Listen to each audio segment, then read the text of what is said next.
Bien, chicos, continuamos con la organización funcional del sistema motor. Esta es una segunda parte de la clase pasada en cuanto a lo que eran los tractos. El tracto córtico-espinal, como podemos observar, que va a tomar como parte de él a la médula espinal, a la parte inferior del bulbo raquídeo, a la parte superior también del bulbo raquídeo, la protuberancia y el mesencéfalo. En este sentido, los impulsos van a viajar a través de estas vías o de este tracto o haz para llevar la información. Las principales vías descendentes van a ser la vía córtico-espinal, la vía retículo-espinal, el tecto espinal, la vía espinal, rubro espinal, la vía vestíbulo espinal y la vía de fibras autónomas descendentes. Vamos a describir entonces en este cuadro, ya les pongo como un resumen de las vías, la función, el origen, la decusación o división y el destino. Entonces, por ejemplo, en la vía córtico-espinal tiene la función de controlar los movimientos voluntarios, hábiles, rápidos en manos y pies, y va a terminar o va a ir su destino a las neuronas internunciales o neuronas motoras alfa. Van a tener un origen en el área 4 y 6, en el área 3, 1, 2, 5 y 7. Tomamos como ejemplo, por ejemplo, la vía rubro espinal, que es la que va a facilitar la actividad de los músculos flexores e inhibidores extensores, y su destino será en las neuronas motoras alfa y gamma. La vía reticuloespinal va a inhibir o facilitar el movimiento voluntario y su destino serán las neuronas motoras alfa y gamma. En la vía tectoespinal, los movimientos posturales y reflejos en relación con los ojos serán su función, y su destino serán las neuronas motoras alfa y gamma. En las fibras autónomas descendentes van a tener la función de controlar los sistemas simpático y parasimpático. Por lo tanto, su destino será las eferencias simpáticas y parasimpáticas. Si hablamos del control del movimiento que está dado a través de la médula espinal, podemos decir que el receptor va a ser el nervio periférico de la propiocepción. Tendremos al uso muscular y al uso tendinoso. El uso muscular capta el estiramiento muscular y la velocidad de cambio. Se va a estimular con el estiramiento de las fibras extrafusales. Tenemos el uso tendinoso que capta la tensión del tendón y la velocidad de cambio. Se estimula con la contracción de las fibras extrafusales. Van a participar las fibras aferentes, que son de tipo 1A y 2, que ingresan por la raíz posterior de la médula. El centro integrador de este control de movimiento va a ser la médula espinal a nivel de la lumbar 2, 3 y 4 en su rama colateral. El estímulo excitatorio va a producir una liberación del glutamato y el estímulo inhibitorio producirá la liberación de la glicina. La vía eferente, los que van a ejecutar el movimiento van a ser los músculos agonistas extensores. El estímulo excitatorio va a llegar a las fibras gamma dinámicas como las fibras intrafusales y el estímulo excitatorio en las fibras alfa, que son fibras extrafusales. Eso en los músculos agonistas. En los músculos antagonistas, que serán flexores, van a llevar el estímulo inhibitorio. De todo esto, el órgano efector va a ser el músculo esquelético con el desplazamiento del segmento. El control del movimiento que se da por la médula espinal, a manera de síntesis, podemos ver en este siguiente gráfico, donde tenemos el uso neurotendinoso y el uso neuromuscular. En ambas situaciones, entonces, se da el estímulo tanto del uso muscular como del uso neurotendinoso para producir o bien una acción de contracción como una acción de estiramiento o relajación.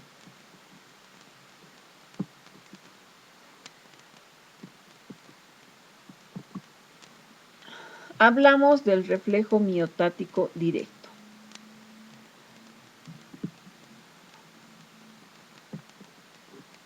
El reflejo miotático directo tiene la función de mantener la postura. Cuando una fuerza trata de modificar la postura, una fuerza externa, algunos músculos van a ser elongados o estirados y otros se van a contraer para oponerse a esta fuerza. De todo esto es responsable el tono muscular, que va a ser la resistencia que ofrecen los músculos para ser movidos de forma pasiva. Esto como un control desde el sistema nervioso central y periférico. Tenemos al órgano tendinoso de Golgi.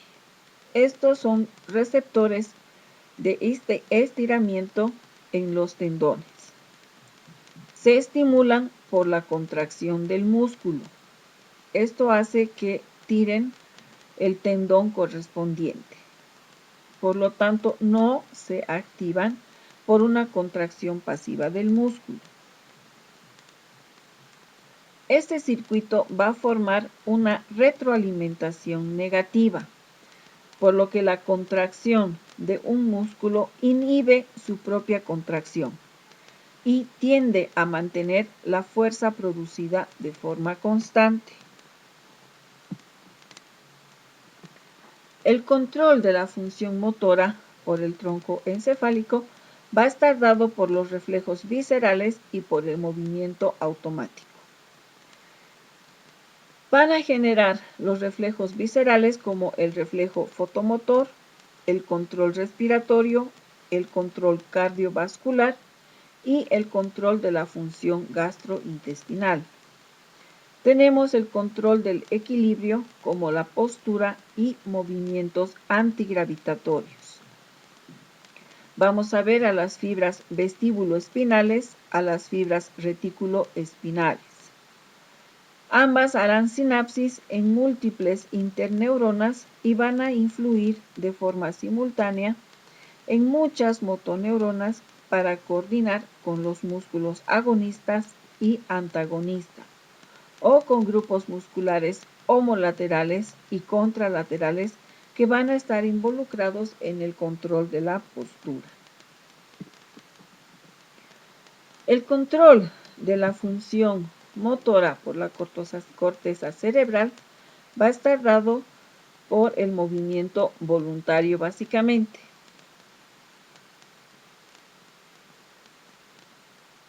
La corteza motora primaria se ubica en el área 4 de Brodmann, en la circunvolución precentral, que está limitada por la cisura de Silvio y por la cisura longitudinal.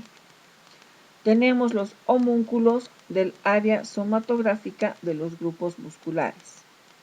La función será el de producir el patrón de movimiento de grupos musculares. Luego, la corteza premotora, que está ubicada en el área 6 de Brodmann, en la región anterior al área 4. Su función será la imagen motora, el movimiento a ejecutar y el patrón de movimiento sucesivo. El área motora suplementaria es la que está abarcada por el área 6 de Brodmann en la cisura longitudinal, en la parte más alta de la corteza cerebral, cuya función será de inducir movimientos bilaterales simultáneos, los movimientos posturales, la fijación de segmentos corporales, la posición de la cabeza y otras funciones más. En cuanto a la corteza motora, que participan específicamente en este tema, tenemos a la corteza motora primaria, el área 4 de Brodmann, la corteza premotora, el área 6 de Brodmann, el área motora suplementaria,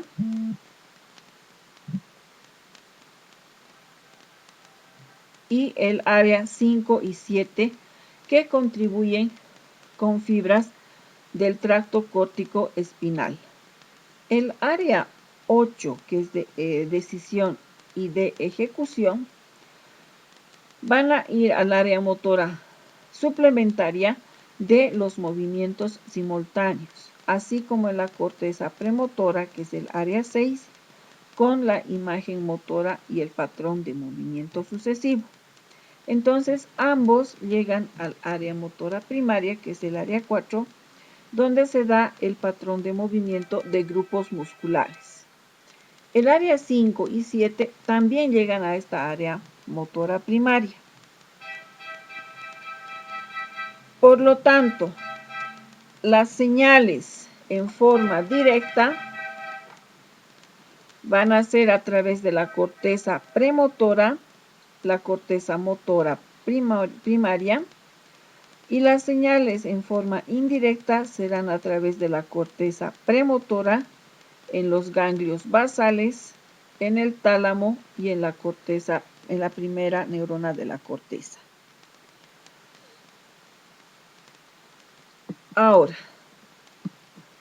la representación topográfica de las áreas musculares del cuerpo que se dan a nivel de la corteza cerebral están reflejadas de acuerdo al mapa de Penfield y Rasmussen, de acuerdo al área sensitiva y motora, divididas ambas a través de la cisura longitudinal. Esta es la llamada corteza cerebral motora, que dibuja el lado derecho en el lóbulo parietal de los hemisferios cerebrales. Esto es lo que está representado por el homúnculo que está dibujado en el extremo derecho, que es el dibujo del lado izquierdo de la corteza sensitiva. En este caso, ustedes pueden advertir que las zonas de mayor representatividad en el área motora van a ser la mano como tal en su totalidad y la cara, y principalmente la boca. Y por el lado sensitivo tenemos a la boca, la nariz, la cara, los labios superiores, labios inferiores, pero también en su totalidad a la mano como tal. Ahora, la señal indirecta para la ejecución motora parte de la siguiente forma. Primero va del hemisferio cerebral pasando a la corteza premotora. De aquí se ubica en el área motora suplementaria y en la corteza motora primaria, para pasar luego a la corteza somatosensorial. Tenemos la participación de los axones córtico-estriales, el tálamo, la sustancia negra, en el núcleo subtalámico, en el globus pálidos, para terminar en el putamo. Ahora, para hablar en esta etapa de lo que es el reflejo, ya que existen reflejos que son considerados primarios, primero definiremos el reflejo. De acuerdo a la definición del diccionario, el reflejo se define como la respuesta automática e involuntaria que realiza un ser vivo ante la presencia de un determinado estímulo. La respuesta refleja implica generalmente el movimiento, aunque puede consistir también en la activación de la secreción de un ganglio, o de una glándula. Entonces, el reflejo puede estar considerado como un tipo de circuitos locales que van a formar nuestras neuronas. Existen los reflejos que están presentes en el recién nacido y estos pueden ir disminuyendo o pueden ir desapareciendo a medida que vamos creciendo. Pero existen otro tipo de reflejos que se encuentran presentes y no desaparecen, aún así hayamos desarrollado y crecido hasta la edad madura. El reflejo miotático va a ser una contracción muscular generada por un estímulo de estiramiento del músculo. Es monosináptico, ya que solo involucra a una neurona. La información del estiramiento de las fibras musculares proviene del uso muscular, que es mecanorreceptor, e informa sobre la longitud muscular. Se puede definir como la contracción refleja de las fibras musculares esqueléticas grandes de un músculo cuando éste es estirado. La información va a ir hasta la médula, se integra y vuelve como una respuesta motor. Este reflejo se observa en los movimientos rápidos o movimientos balísticos.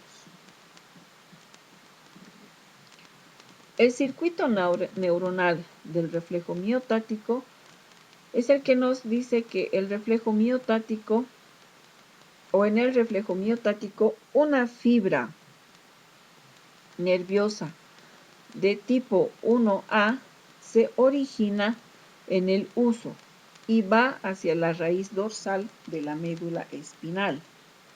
Y una de las ramas pasa directamente al asta anterior de la sustancia gris, haciendo sinapsis con las motoneuronas anteriores que van a enviar fibras nerviosas de vuelta al músculo.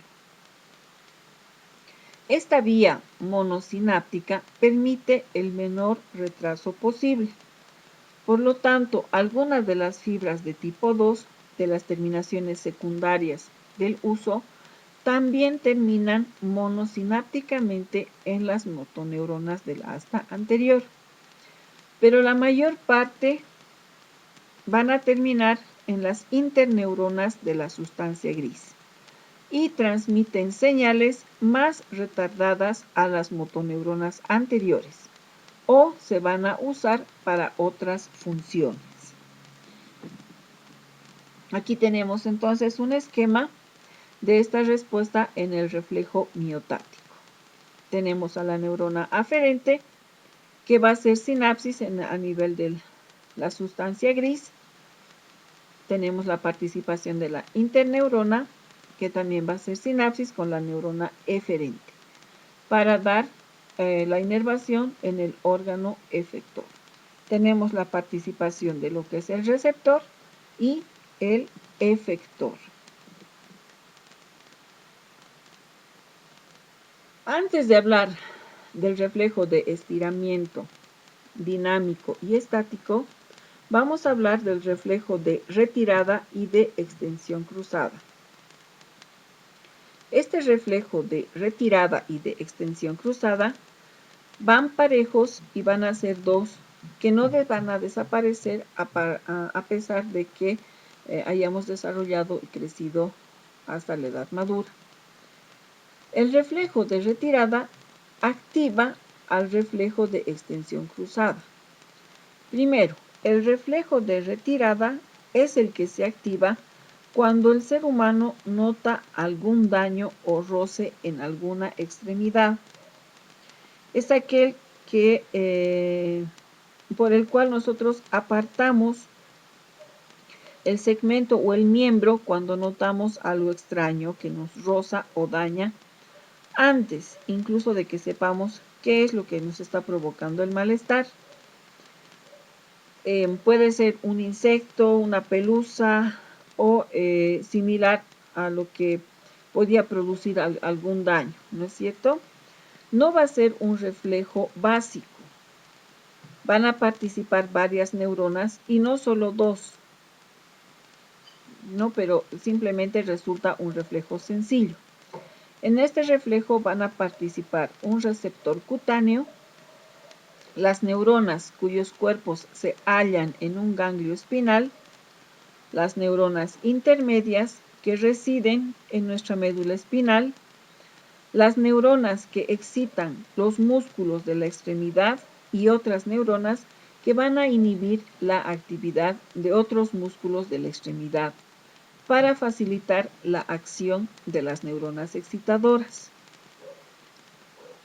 Es así que la neurona que recibe la estimulación del receptor pasa esta estimulación a las neuronas excitadoras e inhibidoras, de modo o de manera tal que el resultado será que se experimenta la flexión y la retirada del segmento que está siendo afectado. Por ejemplo, ponemos en el caso de caminar en el borde de una piscina que estamos descalzos, el reflejo de retirada se pone en acción cuando notamos que hemos pisado algún cristal o algo que nos pincha o nos lastima en los pies, ¿no es cierto? O si estamos, por ejemplo, en la cocina y tenemos el contacto de un elemento que está caliente. Entonces, ¿qué pasa si el reflejo de retirada no se coordina con el otro reflejo que va a ser el reflejo de extensión cruzada? ¿Qué es lo que pasa? Primero, el reflejo de extensión cruzada es el que hace que la extremidad contraria, por ejemplo, en el caso de las piernas, se estire y tenga apoyo. O que en el caso de los miembros superiores, flexione o favorezca o ayude al extremo, a la extremidad que está siendo lastimada o afectada. En este caso, a ver, en los miembros inferiores primero perderíamos el equilibrio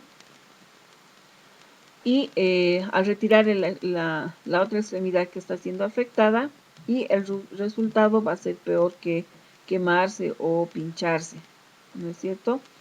En el caso de los miembros superiores también lo mismo.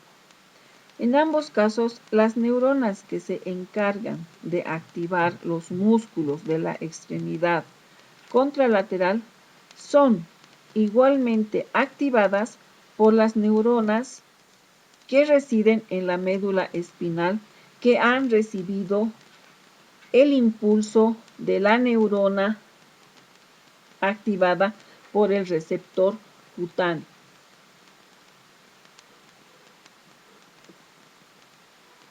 ¿Esto qué quiere decir? La información tampoco va a pasar por el cerebro, sino que las neuronas que activan a los músculos del reflejo de retirada también activarán a las que activan el reflejo de extensión cruzada. Por lo tanto, no llega al cerebro y, como se dice vulgarmente, todo se queda en casa. Si hablamos del reflejo de estiramiento dinámico y estático, ambos equivalen a los dos componentes de reflejo miotático o de estiramiento. El reflejo dinámico de estiramiento es desencadenado por la potente señal dinámica transmitida por las terminaciones primarias de los huesos, que es causada por estiramiento brusco del músculo. Equivale entonces a la contracción refleja potente del músculo, cuando este músculo se estira de forma brusca. El reflejo se opone a los cambios de longitud, ya que la concentración se opone al estiramiento. Se produce instantes después de estirar el músculo. Eso vendría a ser el de reflejo de estiramiento. En cuanto al reflejo estático de estiramiento, aparece inmediatamente después del reflejo dinámico. Es más débil y por lo tanto permanece durante un periodo prolongado. Este está desencadenado por ambos tipos de terminaciones. Por lo tanto, equivale a la concentración que sigue provocando el músculo mientras éste se mantenga a una longitud excesiva. La contracción se opone esta vez a la fuerza que ocasiona el exceso en la longitud. Estos componentes del reflejo de estiramiento evitan algunos tipos de oscilación o sacudidas de los movimientos corporales. Vale decir que tienen una función amortiguadora. Hablamos de los reflejos micocutáneos. Estos reflejos mucocutáneos involucran una respuesta muscular al raspar o frotar una membrana mucosa o piel. La diferencia fundamental es que el estímulo que los desencadena va a ser de tipo táctil o propioceptivo y no un estiramiento muscular como en el caso anterior. Además, de forma general, utilizan un mayor número de interneuronas a nivel central. Entonces va a ser de carácter polisináptico. Aquí en el gráfico podemos advertir las eferencias junto con las aferencias en el momento del reflejo mucocutáneo. A manera de sinapsis, o de resumen, les muestro las lesiones de las motoneuronas en un cuadro. Tenemos la lesión de la neurona motora superior y la lesión de la neurona motora inferior a manera de comparación. En el tracto piramidal vamos a tener el reflejo de Babinski, el reflejo abdominal que es ausente, el reflejo cremasteriano y la no ejecución de los movimientos finos en manos y pies. En el tracto extrapiramidal tenemos la espasticidad o hipertonía, la hiperreflexia y la reacción en navaja.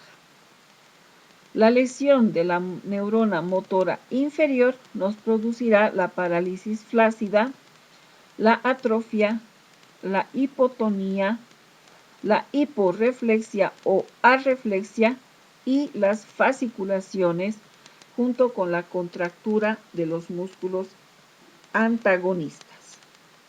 Hasta aquí entonces terminamos este tema y pasamos a las actividades de la plataforma.